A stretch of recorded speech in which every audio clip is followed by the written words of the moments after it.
Assalamualaikum and good day everyone. Okay, video kali ini saya akan berkongsi tentang pivot table. Saya akan menerangkan pada anda apakah itu pivot table dan bagaimanakah cara untuk membentuk pivot table, dan seterusnya apa yang kita akan dapat perolehi daripada pivot table ini. Okay, of course mula-mula sekali kita kena mulakan dengan satu database lah.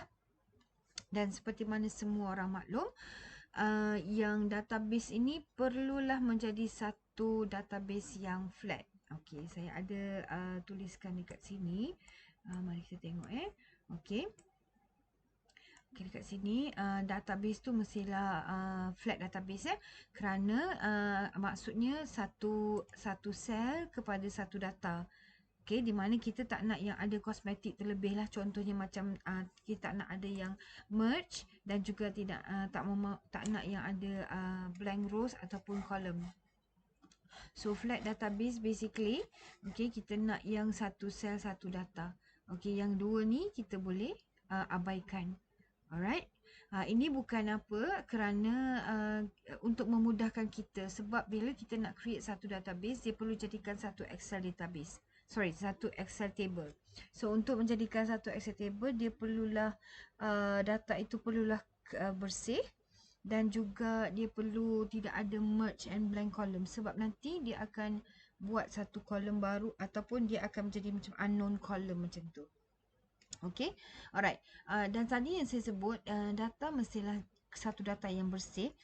Contohnya, kita tidak mahu data yang mempunyai kesalahan-kesalahan seperti berikut. Contohnya ada trailing spaces, okay, huruf besar, huruf kecil, punctuations and spelling mistakes. Okay, ini adalah antara kesalahan yang memang akan berlaku apabila kita download database kita daripada mana-mana sistem. Okay, alright. Sebelum kita buat kepada pivot table, alright, saya nak jelaskan dulu dia punya konsep lah. Okay, konsep dulu kepada pivot table. Tapi sebelum kepada konsep tu, let me introduce to you.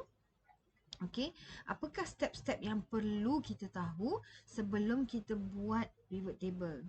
Okay, selain daripada konsep yang akan saya tunjukkan inilah.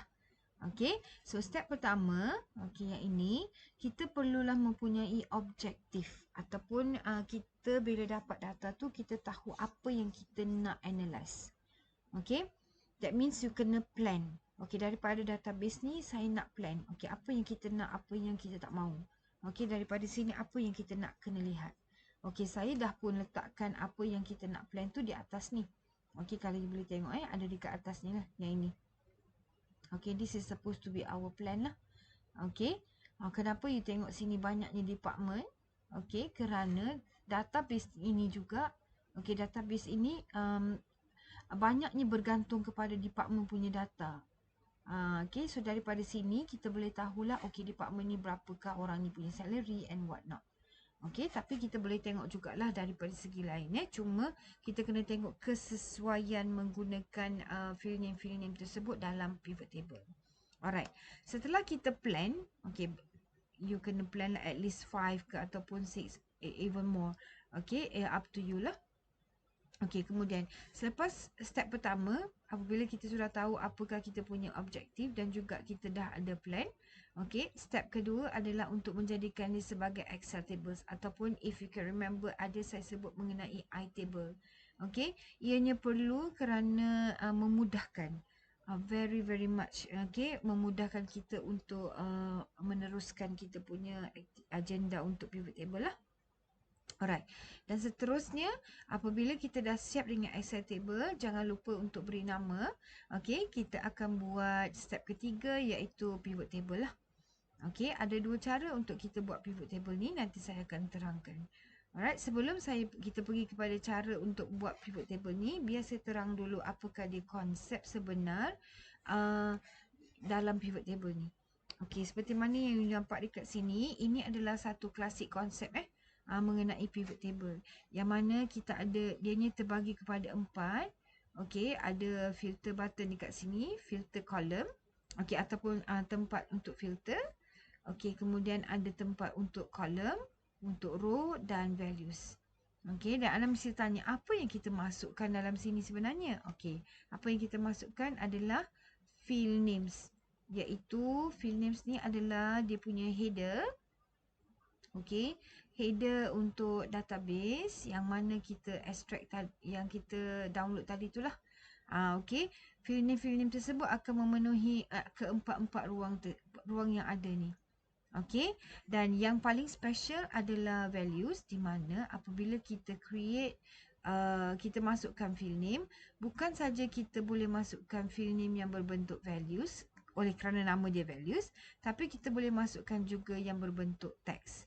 Okey, so limited sikit lah apabila kita masukkan yang text ni, limited sikit kerana kita hanya akan masukkan, dia hanya akan boleh mengira saja bilangan. Okey, berbanding dengan values, dia boleh membuat sebanyak mana kiraan yang kita perlukan. Alright? Okey, now berbalik kepada cara bagaimana kita kita nak buat pivot table. Okey, dia ada dua cara. Okay, cara pertama adalah kita pergi dekat insert tab. Okey, kemudian klik dekat tables and pivot table. Okey, nanti saya akan tunjukkan dekat sini lah. Okey, macam mana caranya. Dan cara kedua, ini cara kedua bukan Kalorino tu Okey, cara kedua adalah apabila kita dah siap menjadikan dia sebagai table Excel tables, dia akan wujud satu tab yang namanya table design. Okey, daripada sini kita pergi kepada tools. Okey, di dalam tools tu nanti adanya satu button nama dia summarize pivot table. Okey, yang sini kita akan gunakan untuk kita buat pivot table dan ia memudahkan sebab kalau you pergi dekat nombor 1 ni dia ada terlalu banyak features yang kita nak nak klik. Okey, and then kadang-kadang kita macam pening, mana satu kita nak klik ni kan? Okey begitu.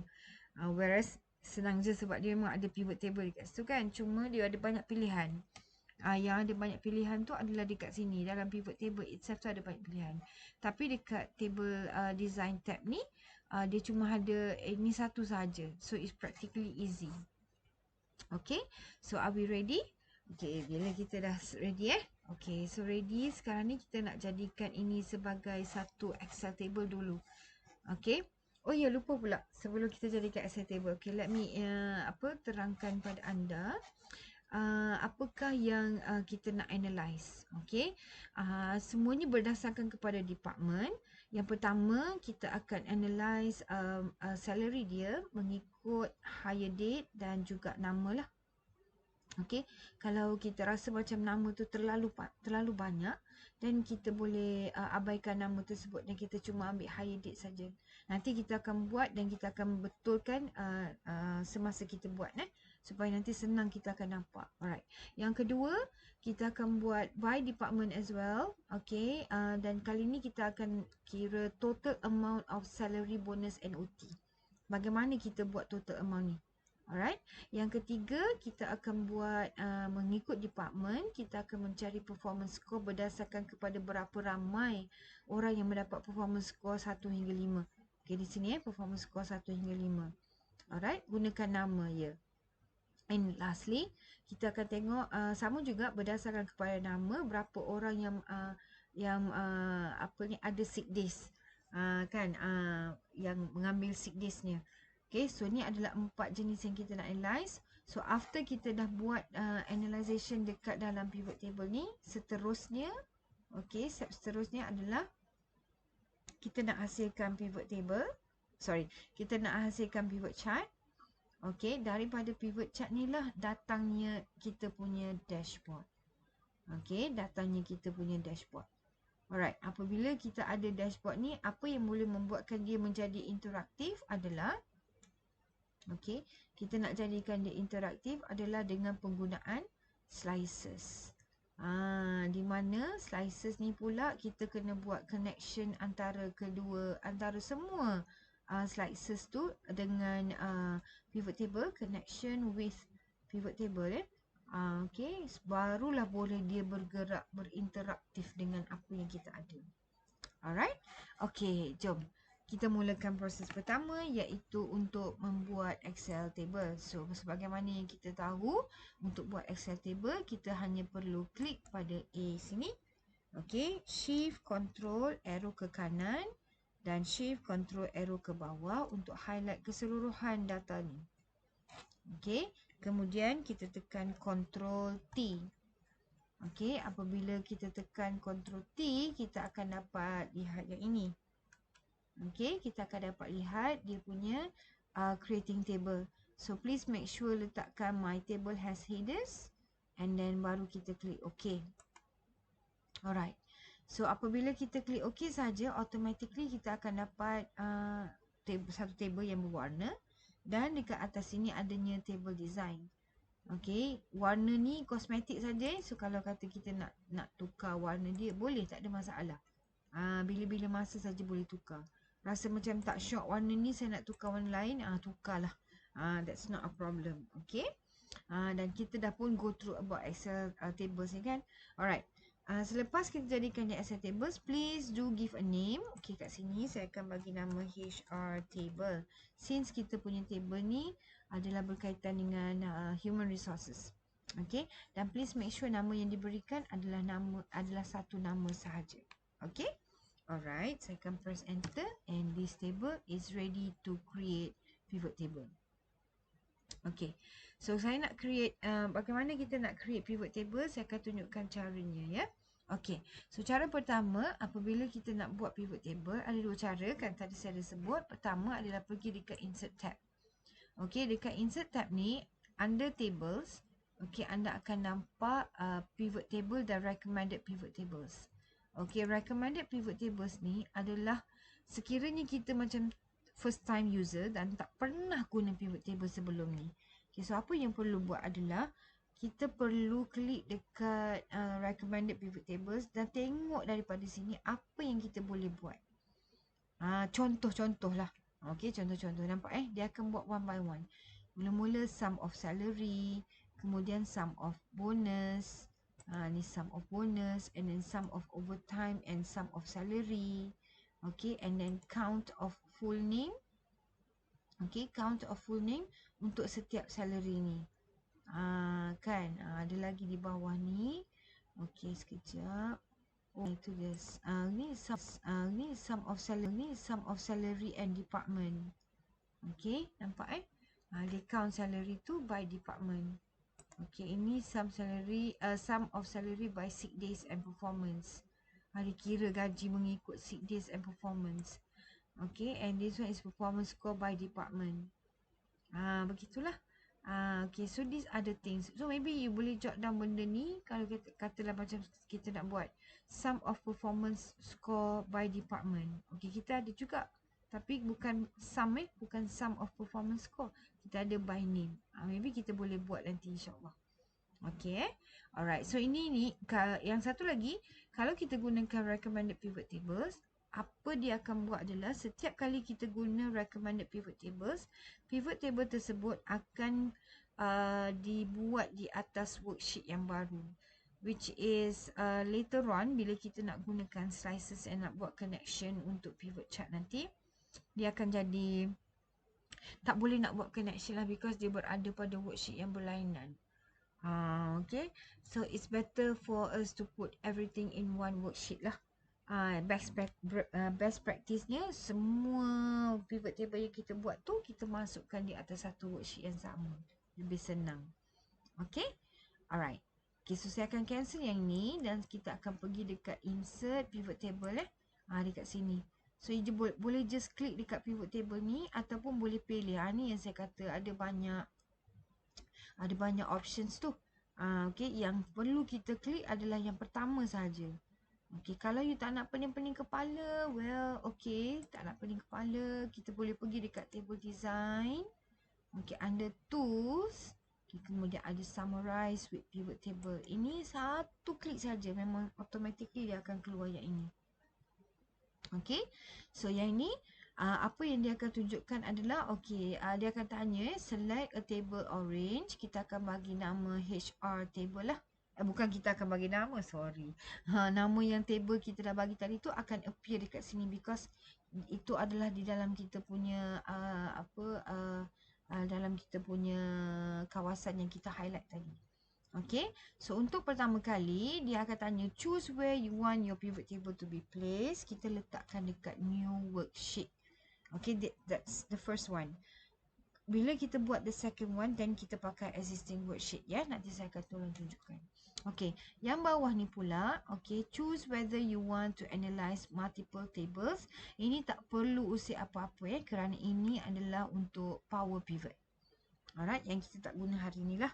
Maybe insyaAllah akan datang kita gunakan insyaAllah. Alright, so saya akan klik OK. Bila saya klik OK saja, dia akan keluar dekat sini. Okay, ini baru tapak pivot table. Okay, ini baru tapak dia. Belum lagi kita masukkan this field names. Nampak Okay, saya akan tarik sini sikit Okay, sebagaimana yang anda tahu, field names tersebut datang daripada setiap header of your database. Nampak full name, hire date. So kalau kita tengok kat sini, full name, hire date, salary, bonus and blah blah blah. Okay, sama kan? Dan di sebelah kanan ni, ini adalah saya letakkan dia punya areas sebelah kanan. Sekiranya you punya areas tu dekat belah bawah macam ni, boleh je klik dekat settings untuk buatkan dia sebelah kanan. Ikutlah atas keselesaan masing-masing. Saya suka duduk sebelah kanan sebab senang nak tarik. Macam gitu. Okay, so apa saya akan buat? So first kali tadi kita plan kita nak buat department, salary, hire date and name kan? Okay, so kita kat sini saya akan buat department, salary, hire date and name. Department, salary, hire date and name. Okay, dia nampak panjang kan? Okay, ini sum of salary. Okay, sekarang ni kita nak tengok, let's say lah saya kata full name ni. Okay, saya tak nak letak dekat row ni, saya nak letak dekat sini. Saya ubah kan, tarik daripada sini, bawa dia ke sini. Jadi dekat sini saya boleh tahu, okay, dalam finance, okay, total salary yang saya ada adalah 554,000. Okay, berapa orang yang ada tergolong dalam ni adalah 10 orang. Nampak tak? Tapi dia ada by year sini kan? Ada quarter-quarter pula. If let's say you kata, tak nak by quarter lah, cikgu saya tak nak by quarter sebab terlalu panjang. So you boleh releasekan these quarters. Okay, so automatically dia akan datang by year saja. Okay, kalau tak ada reflect apa-apa kat sini, kita boleh pergi dekat pivot table analyze. And kita boleh refresh. Okay, so kita klik refresh all. Nanti dia tak keluar dah lah. Okay, masih ada tanda campur ni because dia ikut bulan. Okay, so kita akan tahu. Okay, bulan Februari ada seorang, bulan March ada seorang, and so on lah. Okay, nampak cumulatifnya. Memang sepatutnya seorang-seorang lah kan. Begitu. Okay, kalau you kata cikgu boleh tak kalau year tu saya letak dekat atas cikgu, dekat bahagian kolom. Boleh je, tak ada masalah pun. Ikut atas kesesuaian masing-masing. Saya tak kata tak boleh, boleh. Okay, kalau kata macam ni 2013, okay, nampak tak? Count of dia punya finance tak ada, marketing ada 127,000 dan 2 orang saja dekat sini. Begitu. Okay, nampak Okay, right, good. Okay, ini total count of full name, ini total count of salary macam tu. Right. Okay, kalau you kata macam boleh tak cikgu kalau saya letak hire date dulu baru letak department? Boleh. Susun atur ni memainkan peranan penting sebab dia akan membuat buat kita punya macam ni. Tapi kita akan jadi panjang ni sebab ni Januari sampai ni kan. Januari sampai Disember. Kalau kita buat department dulu, so we have only like few department saja kan, tak banyak sangat. Terpulang pada individu kalau apa yang macam mana you nak buat, terpulang pada you sendiri. Okey, kalau you kata hire date ni letak dekat bawah, boleh tak saya nak letak hire date ni kat bawah? Tadi kita jadi vertical, sekarang dia jadi panjang macam tu sebab dia bahagian kolom. Kalau rasa macam terlalu panjang, why not kita buat macam ni? And department tu kita letak dekat kolom. Begini boleh juga. Tapi nak baca panjang begini. Nampak? Depends. Atas apa yang you nak, depends okey, katalah saya buat macam ni lah sekarang. Okey, so boleh baca sikit. Okey, satu lagi, bila kita dah siap macam ni, the minute you dah siap you punya pivot table pertama, okey, apa yang perlu buat second is to give a name. Okey, pergi dekat pivot table analyze dan dekat hujung sebelah kiri, pergi dekat pivot table names. Bagi nama pada pivot table ni. Sebab kita nak tengok kita nanti nak senang sebab kita bekerja dengan banyak pivot table, so kita kena bagi nama so that nanti kita tahu ni pivot ni untuk yang ini, pivot ni untuk yang ni. Alright, so ini kita boleh katakan sum of salary lah, department by salary so department salary macam tu. Okay, sorry, department salary. Okey. Kalau you kata, cikgu boleh tak kalau saya tak nak hire date langsung, cikgu? Boleh je. Buangkan je dia punya hire date ni. Kalau nak buang kan. So tak adalah yang bulan-bulan tu berapa. So you akan nampak lebih firm lah. Each and every year. Okey. Berapa dia punya jumlah. Nampak tak? Kan senang macam ni. Okey. Lepas tu count of full name pula. Berapa orang kat sini. Ni kan jumlah salary. Ini kan jumlah. Ini dia punya total. Kalau nak terbalikkan pun boleh, nak buat macam ni pun boleh, tak ada masalah. Okey, nampak lebih teratur kan? Alright. Okey. Okey, so after department salary tu, apa yang you perlu buat next adalah kita nak tengok dia punya cosmetic makeup sikit. Okey, pergi dekat design, kemudian pergi dekat ini untuk tukar warna. Okey, apa-apa warna yang kita nak. Okey, dia ada warna ada warna. Kemudian sebelah kanan, kiri sekali. Yang penting ni yang saya nak tunjukkan ni, report layout. Okey, grand totals and subtotals. Okey, kalau you perlu letakkan, tak perlu kita boleh off saja subtotal macam ni. So tak ada subtotal lah. Nampakkah? Kalau grand total pun sama, off dua-dua. Maknanya tak ada grand total. But purpose kita buat pivot table ni, of course kita nak tengok dia punya summarization kan. Sebab tu kita on kan dia begini. So that kita tahu, saya tahulah benda ni saya dah buat. Okay, saya tahu dia punya ni berapa-berapa, semua senang. Okay, and dia punya report layout ni, okay, you boleh guna compact form. Tapi row labels ni akan stay as row labels lah, bukan department. Alright, yang saya selalu guna adalah tabular form. Macam ni lah. Okay, jadi dia nampak macam kisah ni dia ada department. Okay, and then dia punya finance total berapa. Nampak tak? Kalau saya guna outline pun boleh juga macam ni. Okay, nampak terpulang atas kita. Cara bagaimana kita nak buatkan dia. Alright, okay. Alright, so sekarang ni kita ada lagi, sekejap saya rename dulu worksheet name ni supaya dia jadi macam pivot table, so nanti senang. Okay, so sekarang kita dah tahu dia punya macam mana nak make up dia, apa yang nak dimasukkan, field, pivot table fields ni yang ada. Okay, another thing, kalau you rasa macam saya nak buang pivot table ni, boleh. Bukan nak buang pivot table, nak tutup pivot table fields ni, boleh tak cikgu?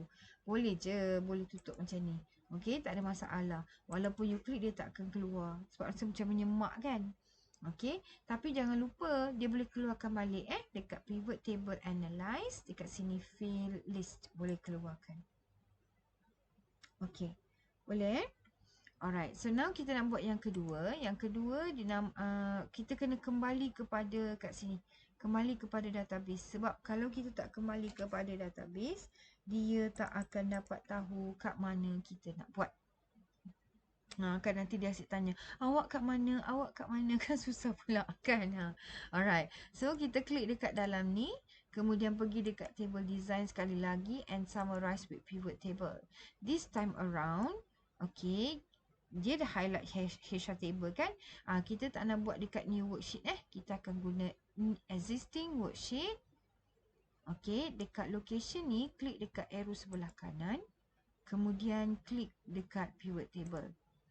Alright, now please make sure you letakkan berjauhan sikit daripada pivot table yang pertama, sebab nanti kok lah ada tiba-tiba nak nak tambah column baru. Okay, nak tambah field name baru. Okay, so you have ample room for yang column yang baru tu lah, for field name yang baru tu.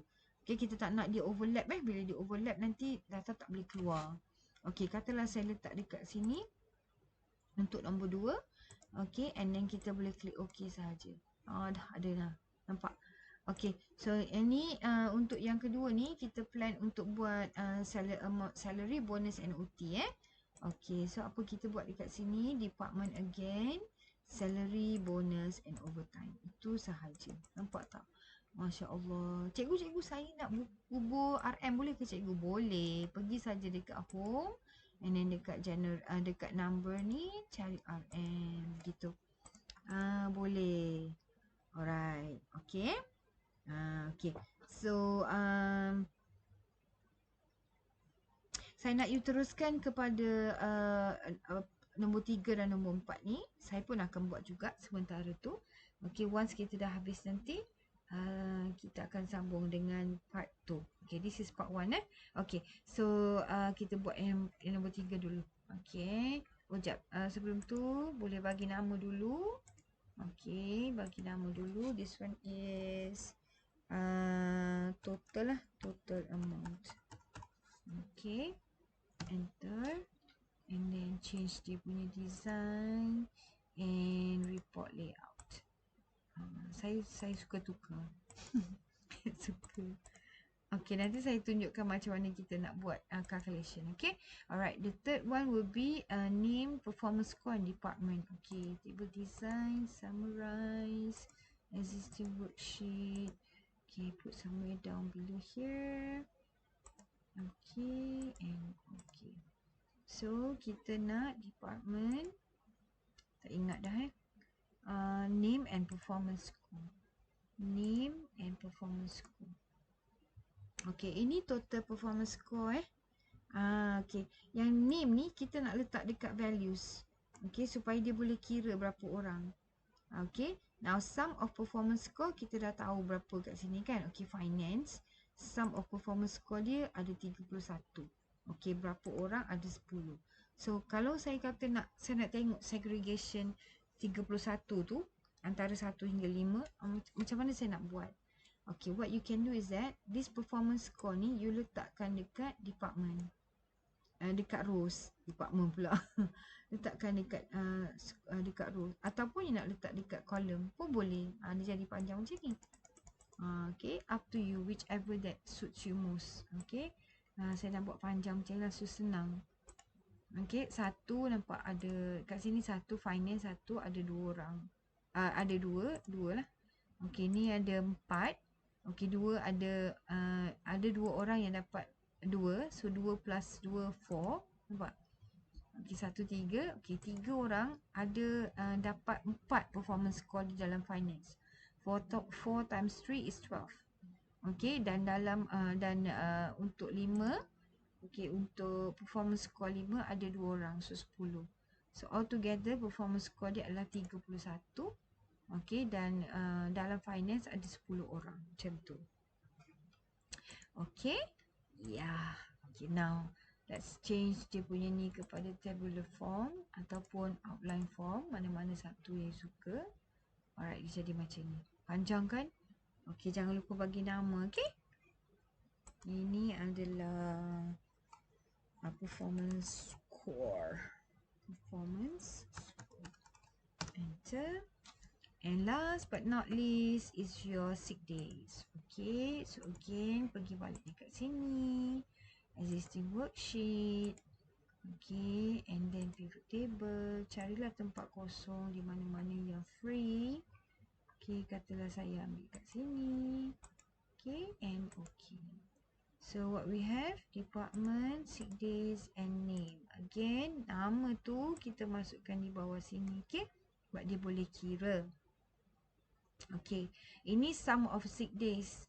Okay, again, kalau you kata macam, cikgu saya nak tengok sick days berapa hari-hari macam tu. 2 hari, 2 orang. 2 hari ada seorang. So, 1 darab 2, 2. 3 hari ada 5 orang. Okay, 5 hari ada 3 orang. Ini dia punya total. Begitu. Ataupun kalau you nak ubah kedudukan dia, boleh ubah je. Finance 2. So satu rabdu 2. Macam tu. Sama juga yang ni pun. Kan kalau nak tukar boleh tukarkan dia. Alright. Okay, jangan lupa bagi nama. Okay, let's go bagi nama. Makeup dia tu kalau you nak makeupkan dia boleh. Report layout tabular. Let's see lah, I take outline lah. Okay, and then bagi nama. So ini adalah sick days lah. Sick days. Okay, again by department. Okay. Alright. Okay, kalau anda dah sedia, saya minta tolong save dulu sementara kita sambung ke part